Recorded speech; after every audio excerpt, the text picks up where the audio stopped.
বগুড়ায় ভ্রূণযুক্ত ডিম ব্যবহার করে বেকারি পণ্য তৈরির অভিযোগে একটি কারখানাকে ২ লাখ টাকা জরিমানা করেছে জাতীয় ভোক্তা অধিকার সংরক্ষণ অধিদপ্তর ও নিরাপদ খাদ্য কর্তৃপক্ষ।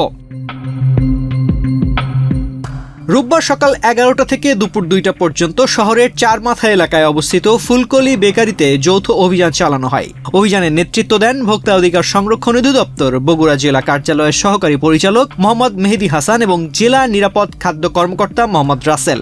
এ সময় জেলা পুলিশের সদস্যরাও উপস্থিত ছিলেন।